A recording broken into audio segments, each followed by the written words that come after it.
ಮುದ್ದಿನ ಹೆಂಡತಿ ಎಂಥ ಕೆಲಸ ಮಾಡಿದಾಳೆ ಅಂತ ನೋಡ್ ಬನ್ನಿ. ಅವರಪ್ಪಂಗ್ ಟ್ರಾಕ್ಟರ್ ಕೊಡ್ಸಕ್ಕೋಸ್ಕರ ಎಲ್ಲಾ ಒಡವೆಗಳನ್ನು ಸೀತಾಪುರ ಸೊಸೈಟಿಯಲ್ಲಿ ಅಡ ಇಟ್ಟಿದ್ದಾಳೆ. ಇಲ್ಲ, ನಂಗಿದ್ರ ಬಗ್ಗೆ ಏನು ಗೊತ್ತಿಲ್ಲ.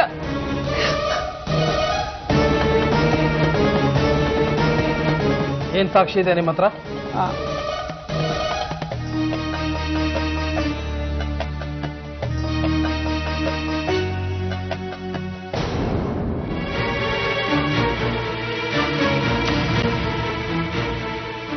ನೀವು ಹೋಗಿ, ನಾನು ಸೊಸೈಟಿ ಮ್ಯಾನೇಜರ್ ಹತ್ರ ಮಾತಾಡ್ತೀನಿ. ಸರಿ ಸರ್.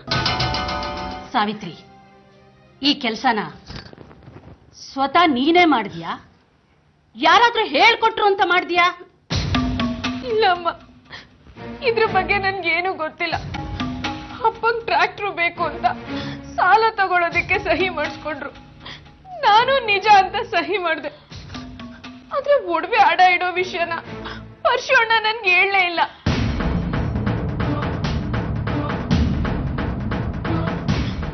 ಅಂದ್ರೆ ಪರಶು ಹೇಳ್ದ ಅಂತ ಇದನ್ನೆಲ್ಲ ಮಾಡಿದ್ಯಾ?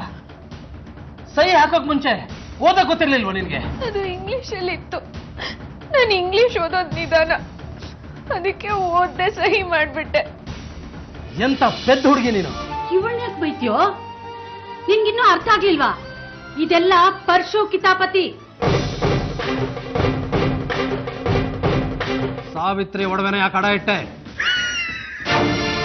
ಇದಕ್ಕೆ ನಿನ್ನ ಒಪ್ಪಿಗೆನೂ ಇತ್ತಲ್ಲಣ್ಣ. ನೀನೇ ಸುಂದರವಾಗಿ ಸೈನ್ ಹಾಕೊಟ್ಟಿದ್ಯಾ. ನಾನೇನೋ ಒಡವೆ ಅಡ ಇಟ್ಟೆ. ಆದ್ರೆ ಹೊಸ ಹೆಂಡತಿ ಒಡವೆ ಅಡ ಇಡುವಂಥದ್ದು ನಿನಗೇನು ಬಂದಿತ್ತಣ್ಣ?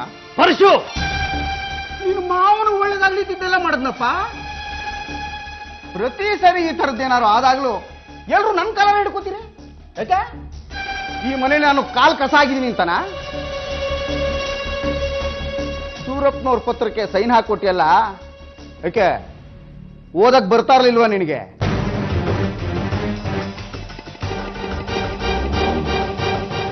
ಎಂತ ಅವಕಾಶಕ್ಕೋಸ್ಕರ ಕಾಯ್ತಾ ಇದ್ದಲ್ಲ ನೀನು? ಮನೆಯ ಒಳಗಿರೋ ಹೆಗಣ ನೀನು. ನಿನ್ನ ನಂಬುದ್ನಲ್ಲ ನಾನು. ದೊಡ್ಡ ಜನರ ಸಹವಾಸ ಮಾಡಿದೀಯಾ, ಇನ್ನೇನಾಗುತ್ತೆ? ಪಾಪ ನೀನು ಹೆಂಡತಿಗೆ ಇಂಗ್ಲಿಷ್ ಬರಲ್ಲ. ನಿಮ್ಮ ಮಾವ ಸೂರಪ್ಪ ಹಳ್ಳಿ ಮುಕ್ಕ, ಅವ್ರ ಜೊತೆ ಸೇರ್ಕೊಂಡು ನೀನು ಪೆದ್ದ ಆಗ್ಬಿಟ್ಟಿದ್ಯಾ. ಇದು ಪ್ರಾರಂಭ. ಇದಕ್ಕೆಲ್ಲ ತಕ್ಕ ಉತ್ತರ ಕೊಡ್ದಿದ್ರೆ ನನ್ನ ಹೆಸರು ಪರಶುರೇ ಅಲ್ಲ.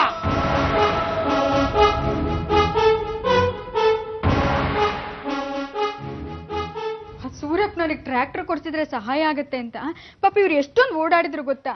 ಒಂದ್ ಸೈನ್ ಹಾಕೊಡಕ್ ಸತಾಯಿಸಿದ್ಲು. ಮನೆ ಜನನೇ ಅನುಮಾನದಿಂದ ನೋಡೋರ್ನ ನಾವು ನಂಬಕ್ಕಾಗತ್ತಕ್ಕ ಅಲ್ವಾ? ಮತ್ತೆ ಈಗ್ಲಾದ್ರೂ ನಿನಗೆ ಅವಳು ನಿಜವಾದ ಬಣ್ಣ ಏನು ಅಂತ ಗೊತ್ತಾಯ್ತಲ್ವಾ? ನಾನೇನಾದ್ರೂ ಹೇಳಕ್ ಬಂದ್ರೆ ನನ್ ಮೇಲೆ ಎಗರಾಡ್ತಾ ಇದ್ರಿ. ಇವಾಗ ಗೊತ್ತಾಯ್ತಾ? ಯೋಚನೆ ಮಾಡು ಸುಮಿತ್ರಾ, ಅವಳನ್ನ ಎಲ್ಲಿ ಹೇಗಿಡ್ಬೇಕು ಅಂತ. ನನಗ್ ಸಿಟ್ಟು ಬರೋ ತುಂಬಾ ಅಪರೂಪ ಅಕ್ಕ. ಅದೇ ನಂಬಿಕೆ ದ್ರೋಹ ಮಾಡಿದ್ರೆ ನಾನ್ ಸುಮ್ನಿರಲ್ಲ. ಇನ್ನೊಂದ್ಸಲ ಅವಳನ್ ತಂಟೆಗೆ ಬರ್ಲಿ, ಸರಿಯಾಗಿ ಬುದ್ಧಿ ಕಲಿಸ್ತೀನಿ ಅವಳಿಗೆ. ಭಾವ ನಿನಗ್ ತಾಳಿ ಕಟ್ಟಿದ ತಕ್ಷಣ ನೀ ಮಾಡಿದ್ದೆಲ್ಲ ಸರಿ ಅಂತ ಅನ್ಕೊಂಡ್ಬಿಡ್ಬೇಡ. ನೀನು ಮೊದ್ಲು ನೀನ್ ಈ ಮನೆಗೆ ಆಶ್ರಯಕ್ಕೆ ಬಂದೋಳು, ಅದನ್ನ ಅರ್ಥ ಮಾಡ್ಕೋ. ಇವಾಗ ಯಾಕೆ ನೀನ್ ಅದನ್ನೆಲ್ಲ ಮಾತಾಡ್ತಾ ಇದ್ಯಾ? ಗುಡಿಸ್ಲಿಂದ ಅರಮನೆಗೆ ಬಂದ ತಕ್ಷಣ ಮಹಾರಾಣಿ ಆಗ್ಬಿಡಲ್ಲ ಕಡೆ. ನೀನ್ ಯೋಗ್ಯತೆ ನೀನ್ ನೋಡ್ಕೋ. ನನ್ ಬಗ್ಗೆ ಮಾತಾಡೋದಕ್ ಮೊದ್ಲು ನೀನ್ ಈ ಮನೆಗೆ ಹೇಗ್ ಬಂದೆ ಅನ್ನೋದ ನೆನ್ಪಿಟ್ಕೋ.